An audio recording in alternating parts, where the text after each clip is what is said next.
Assalamualaikum warahmatullahi wabarakatuh. Pada video kali ini kita akan membahas masa kepemimpinan dua sahabat Nabi, yaitu Utsman bin Affan radhiyallahu anhu dan Ali bin Abi Thalib radhiyallahu anhu. Yuk simak videonya, ada di sebelah.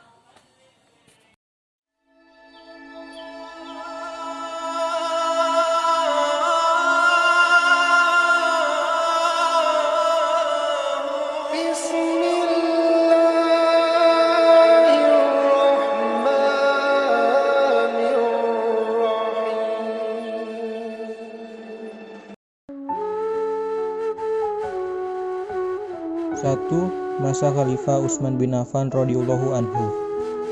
Data diri Utsman bin Affan radhiyallahu anhu.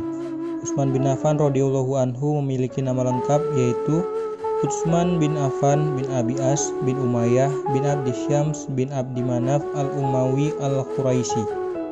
Ia lahir di Thaif, Jazirah Arab pada tahun 574 Masehi. Utsman bin Affan radhiyallahu anhu menjabat sebagai khalifah selama 12 tahun. Tepatnya pada tahun 23 sampai 35 Hijriah atau 644 sampai 655 Masehi. Gelar yang didapat Sayyidina Utsman bin Affan radhiyallahu anhu. Sayyidina Utsman bin Affan radhiyallahu anhu adalah merupakan khalifah Khulafaur Rasyidin dan salah satu sahabat utama Nabi Muhammad SAW. Dan beliau mendapat julukan Zunnurain yang artinya sang pemilik dua cahaya. Julukan itu diberikan Rasulullah SAW karena keutamaannya menikah dengan dua putri Nabi Muhammad SAW, yaitu Ruqayyah binti Muhammad SAW dan Ummu Kalsum binti Muhammad SAW, serta beliau memiliki ketekunan yang tinggi untuk membangkitkan umat Islam. Sejarah masuk Islam Sayyidina Utsman bin Affan radhiyallahu anhu. Sayyidina Utsman bin Affan radhiyallahu anhu pertama kali memeluk Islam pada usia 30 tahun setelah menerima ajakan dari Abu Bakar As-Siddiq. Sesaat setelah masuk Islam, Utsman bin Affan sempat mendapat siksaan dari pamannya yaitu Hakam bin Abil As karena tidak setuju dengan keputusannya tersebut. Namun walau demikian, Utsman bin Affan tetap teguh pada pendiriannya untuk menegakkan agama Islam dalam dirinya. Utsman bin Affan termasuk golongan As-Sabiqun al-Awwalun, yaitu golongan yang pertama-tama masuk Islam. Kekerabatan Sayyidina Utsman bin Affan radhiyallahu anhu dengan Rasulullah sallallahu alaihi wasallam. Utsman bin Affan radhiyallahu anhu memiliki seorang ibu bernama Arwa binti Quraisy bin Rabi'ah bin Hubaib bin Abdul Syams dan neneknya bernama Ummu Hakim bintah binti Abdul Muthalib, bibinya Rasulullah. Dari sisi nasab, orang Quraisy satu ini memiliki kekerabatan yang sangat dekat dengan Nabi Muhammad sallallahu alaihi wasallam. Selain sebagai keponakan, Utsman juga menjadi menantu Rasulullah dengan menikahi dua orang putrinya. Kekerabatannya dengan Rasulullah SAW sangatlah dekat. Beliau bernasab Utsman bin Affan bin Abi As bin Umayyah bin Abdi Syams bin Abdul Manaf. Selanjutnya, proses Sayyidina Utsman bin Affan radhiyallahu anhu menjadi khalifah. Pada akhir bulan Zulhijjah 23 Hijriah, seluruh kaum muslimin Ansor, Muhajirin, dan seluruh orang-orang yang berada di Madinah dimintai untuk hadir dalam majelis syura yang diadakan setelah salat subuh, dan kebetulan juga dalam penentuan khalifah ini juga dihadiri beberapa pimpinan pasukan, diantaranya Muawiyah bin Abu Sufyan, Umar bin Sa'ad, Amir bin Homs, dan Ammar bin As yang sedang melaksanakan haji bersama Umar dan mengikuti Umar ke Madinah. Umar bin Khattab menetapkan penentuan khalifah penggantinya di bawah majelis syura yang beranggotakan 6 orang. Di antaranya Utsman bin Affan, Ali bin Abi Thalib, Thalha bin Ubaidillah, Zubair bin Awam, Abdurrahman bin Auf, dan Sa'ad bin Abi Waqqas. Mereka bermusyawarah membicarakan tentang urusan ini hingga akhirnya hanya terpilih 3 kandidat, yaitu Ali bin Abi Thalib, Abdurrahman bin Auf, dan Utsman bin Affan. Abdurrahman bin Auf berkata kepada Ali dan Utsman, "Sesungguhnya aku melepaskan hakku untuk salah seorang di antara kalian berdua yang berlepas diri dari perkara ini. Allah sebagai pengawasnya. Sungguh akan diangkat sebagai khalifah salah seorang yang terbaik di antara dua orang yang tersisa." Ucapan ini membuat Utsman dan Ali terdiam. Kemudian Abdurrahman melanjutkan, "Aku akan berusaha menyerahkan jabatan tersebut kepada salah seorang di antara kalian berdua dengan cara yang benar." Mereka berdua berkata, "Iya." Kemudian masing-masing mereka memberikan khutbahnya yang menyebutkan tentang keistimewaannya dan berjanji jika mendapatkan jabatan tersebut tidak akan menyimpang, dan jika ternyata tidak, maka dia akan mendengar dan mentaati orang yang diangkat. Setelah selesai menyampaikan khutbah masing-masing dari mereka berdua, mereka pun bubar. Abdurrahman berusaha selama 3 hari 3 malam tidak tidur, hanya melakukan sholat, doa, dan istikharah, serta bertanya-tanya kepada mereka yang mempunyai pendapat tentang 2 kandidat ini, dan tidak dijumpai seorang pun yang tidak condong kepada Utsman. Ketika tiba pagi hari yang keempat setelah wafatnya Umar bin Khattab, Abdurrahman membawa mereka ke masjid. Waktu itu Abdurrahman memakai sorban yang dipakai Rasulullah SAW sambil membawa pedang. Beliau mengutus ke tengah-tengah masyarakat Muhajirin dan Ansor, lalu diserukan untuk sholat berjamaah. Kemudian Abdurrahman bin Auf naik ke atas mimbar Rasulullah SAW dan berdiri sangat lama sambil berdoa dengan doa yang sangat panjang dan tidak terdengar oleh orang banyak. Lalu berkata, "Wahai sekalian manusia, aku telah menanyakan keinginan kalian baik secara pribadi maupun di depan umum. Namun aku tidak dapati seorang pun yang condong pada salah seorang di antara mereka berdua, baik Ali maupun Utsman. Wahai Ali, kemarilah." Maka bangkit Ali dan berdiri di bawah mimbar. Kemudian Abdurrahman memegang tangan Ali seraya berkata, "Apakah engkau mau dibaiat untuk tetap setia menjalankan Al-Quran dan sunnah nabinya, dan apa yang telah dilakukan Abu Bakar dan Umar?" Ali menjawab, "Tidak, akan tetapi aku akan jalankan sesuai dengan kemampuanku." Lalu Abdurrahman melepaskan pegangannya dan memanggil Utsman, "Wahai Utsman, kemarilah." Maka Utsman pun bangkit dan tangannya dipegang Abdurrahman, lalu bertanya, "Apakah engkau mau dibaiat untuk tetap setia menjalankan Al-Quran, sunnah nabinya, dan apa yang telah dilakukan Abu Bakar dan Umar?" Utsman menjawab, "Ya." Lantas Abdurrahman mengadahkan kepalanya ke atap masjid sambil memegang tangan Utsman dan berkata, "Ya Allah, dengarkanlah dan saksikanlah. Ya Allah, dengarkanlah dan saksikanlah. Ya Allah, dengarkanlah dan saksikanlah. Ya Allah, sungguhnya aku telah alihkan beban yang ada di pundakku kepada Utsman bin Affan." Dan sejak saat itu Utsman pun diangkat menjadi khalifah ketiga setelah Umar bin Khattab. Selanjutnya, kebijakan Khalifah Utsman bin Affan radhiyallahu anhu selama menjabat. Utsman meneruskan dan bahkan menambahkan dari kebijakan Khalifah Umar. Khalifah Umar yang sebelumnya telah menetapkan bagi setiap kaum muslimin 1 dirham dari Baitul Mal setiap malam Ramadan sebagai santunan untuk berbuka puasa, dan 2 dirham bagi para ummul mukmin. Dan kebijakan yang paling hebatnya adalah ia mengumpulkan semua kaum muslimin pada 1 mushaf dan 1 qiraat. Hal ini ia lakukan untuk meredam dan menghindari terjadinya perselisihan di antara kaum muslimin. Keberhasilan Khalifah Utsman bin Affan radhiyallahu anhu selama menjabat. Yang pertama, melakukan penyalinan dan membuat pakem gaya bahasa Al-Quran pada tahun 646 Masehi. Standar atau pakem Al-Quran yang dijadikan dasar mengadakan mushaf Al-Quran berasal dari lembaran asli dari Abu Bakar, Umar, dan Hafsyah. Yang kedua yaitu mendirikan armada angkatan laut pertama dalam dunia Islam atas usul Muawiyah. Pada tahun 651 Masehi terjadi perang di Laut Tengah melawan Romawi. Saat melakukan perang di lautan ini, umat Islam mengalami kemenangan yang gemilang. Yang ketiga, pembangunan infrastruktur secara besar-besaran. Membangun kota baru sebagai pemukiman dan pusat ekonomi. Membangun bendungan untuk irigasi ke kota-kota dan pencegahan banjir. Membangun jalan, jembatan, masjid, dan memperluas Masjidil Haram karena makin banyak umat Islam yang berhaji, dan memperluas Masjid Nabawi. Yang keempat, perluasan medan dakwah dan wilayah pembebasan penjajahan oleh bangsa lain di sekitar Jazirah Arab. Di zaman Utsman, wilayah persimpangan benua Eropa Timur bagian selatan mampu dinaungi, seperti Armenia dan Azerbaijan. Lokasinya di timur Turki agak selatan. Wilayah Tunisia, barat Libya dan Mesir juga tunduk, bahkan Pulau Siprus di Laut Tengah takluk setelah menang melawan Romawi. Wafatnya Khalifah Utsman bin Affan radhiyallahu anhu. Khalifah Utsman dikepung oleh pemberontak selama 40 hari, dimulai dari bulan Ramadan hingga Zulhijjah. Beliau diberi 2 ultimatum oleh pemberontak Gofiki dan Sudan, yaitu mengundurkan diri atau dibunuh. Meski Utsman mempunyai kekuatan untuk menyingkirkan pemberontak, namun ia berprinsip untuk tidak menumpahkan darah umat Islam.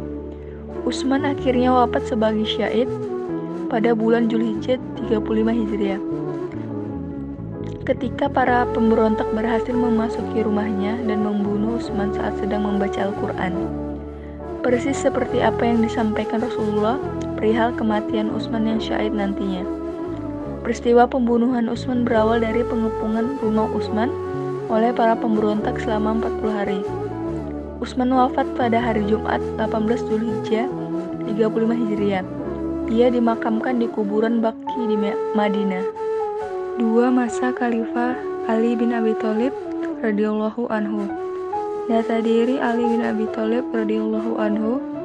Nama lengkap Ali bin Abi Thalib bin Abdul Muthalib bin Hashim bin Abdul Manaf bin Qusay bin Kilab bin Murrah bin Ka'ab bin Luwai bin Ghalib bin Fir bin Malik bin An-Nadar bin Kinana.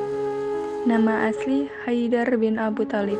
Tempat lahir Mekah, daerah Hijaz, Jazirah Arab. Tahun lahir 13 Rajab 599 Masehi. Waktu menjabat 5 tahun 35 sampai 40 Hijriah atau 655 sampai 660 Masehi. Gelar yang didapat Sayyidina Ali bin Abi Thalib radhiyallahu anhu. Ali bin Abi Thalib mendapat gelar Karamallahu Wajah, yang artinya semoga Allah memuliakannya. Alasan gelar Karamallahu Wajah hanya khusus untuk Sayyidina Ali bin Abi Thalib karena memiliki beberapa keistimewaan, yaitu 1. Ali bin Abi Thalib adalah sahabat Rasulullah yang tidak pernah menyembah berhala dan tidak pernah bersujud sama sekali kepada berhala sebelum masuk Islam. Kedua, sahabat Ali tidak pernah melihat aurat baik orang lain maupun aurat dirinya sendiri. Hal ini jelas suatu keistimewaan karena memandang aurat dalam agama Islam, khususnya aurat orang lain, sangat tidak diperkenankan. Dan yang terakhir, Ali bin Abi Thalib dikenal sebagai seorang pria yang gagah, tampan, cerdas, serta memiliki kelembutan hati yang luar biasa. Adapun gelar atau julukan lain untuk Ali bin Abi Thalib yaitu 1. Babul Ilmu, yang artinya beliau termasuk orang yang banyak meriwayatkan hadis. 2. Zulfikar, karena pedangnya yang bermata. Asadullah, yang artinya singa Allah. Imamul Masakin, yang artinya pemimpin orang-orang miskin, karena beliau selalu belas kasih dan mendahulukan kepada orang-orang miskin, fakir, dan yatim, meskipun ia sendiri sangat membutuhkannya. Dan yang terakhir, Al-Murtada, yang artinya orang yang diridhoi Allah dan Rasulnya. Sejarah masuk Islamnya Sayyidina Ali bin Abi Thalib radhiyallahu anhu. Khalifah Ali bin Abi Thalib lahir di Mekah pada tahun 600 Masehi. Beliau ialah putra dari Abu Thalib, paman dan sekaligus pendukung setia dari Nabi Muhammad SAW. Ketika Mekah dilanda kelaparan, Nabi Muhammad SAW membantu keluarga pamannya itu dengan membawa dan merawat Ali, seolah-olah Ali adalah anak dari mereka sendiri. Ali berada di tengah-tengah keluarga itu ketika Nabi Muhammad SAW menerima wahyu pertamanya. Ali menyaksikan Nabi Muhammad dan Khadijah bersujud dalam doa dan bertanya apa yang sedang dilihatnya.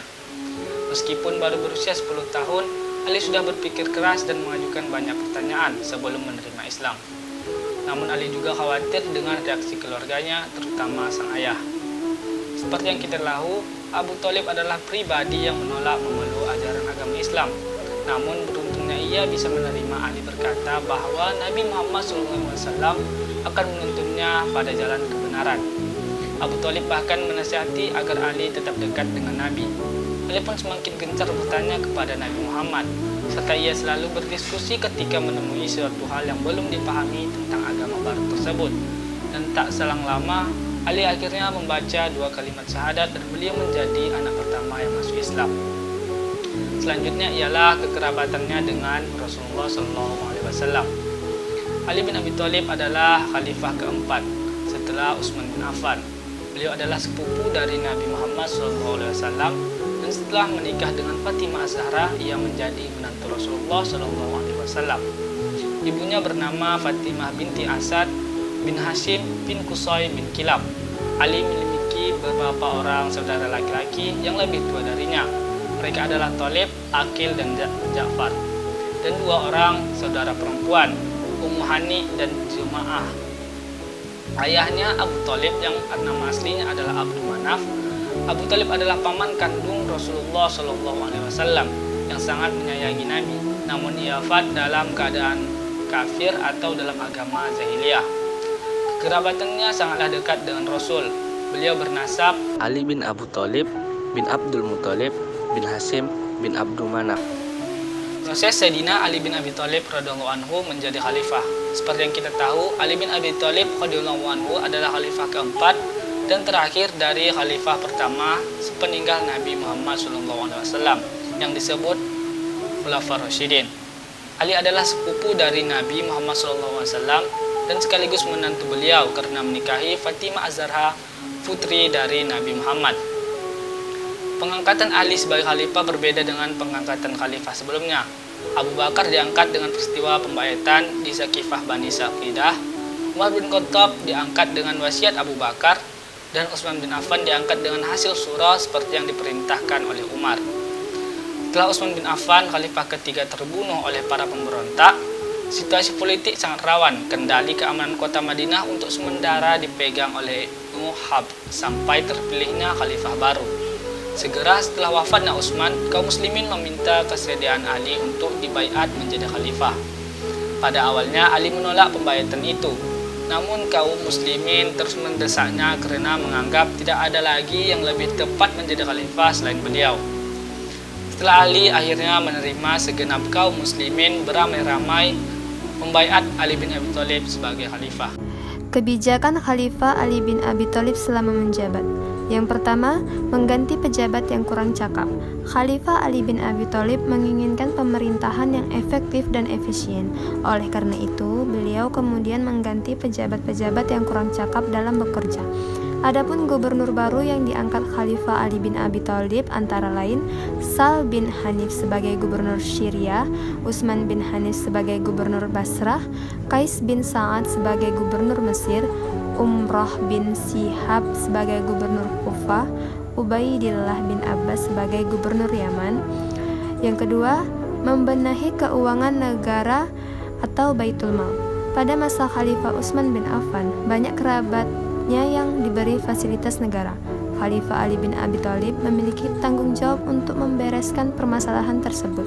Beliau menyita harta para pejabat tersebut yang diperoleh secara tidak benar. Harta tersebut kemudian disimpan di Baitul Mal dan digunakan untuk kesejahteraan rakyat. Keberhasilan Khalifah Ali bin Abi Thalib selama menjabat. Yang pertama, memajukan bidang ilmu bahasa.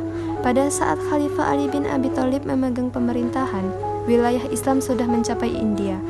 Pada saat itu, penulisan huruf hijaiyah belum dilengkapi dengan tanda baca seperti kasroh, fathah, dhammah, dan syaddah.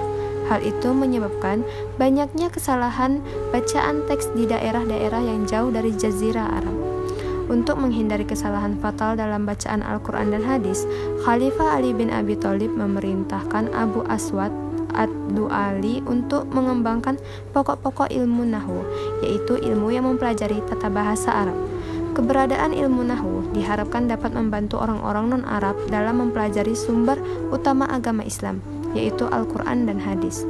Yang kedua, bidang pembangunan. Khalifah Ali bin Abi Thalib membangun kota Kufah secara khusus. Pada awalnya, kota Kufah disiapkan sebagai pusat pertahanan oleh Muawiyah bin Abi Sufyan. Akan tetapi, kota Kufah kemudian berkembang menjadi pusat ilmu tafsir, ilmu hadis, ilmu nahwu, dan ilmu pengetahuan lainnya.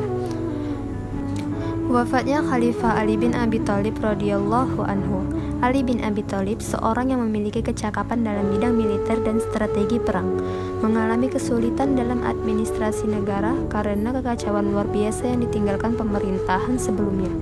Ia meninggal di usia 63 tahun karena pembunuhan oleh Abdurrahman bin Muljam, seorang yang berasal dari golongan Khawarij saat mengimami salat subuh di Masjid Kufah pada tanggal 19 Ramadan, dan Ali menghembuskan nafas terakhirnya pada tanggal 21 Ramadan tahun 40 Hijriah. Ali dikuburkan secara rahasia di Najaf. bahkan ada beberapa riwayat yang menyatakan bahwa ia dikuburkan di tempat lain.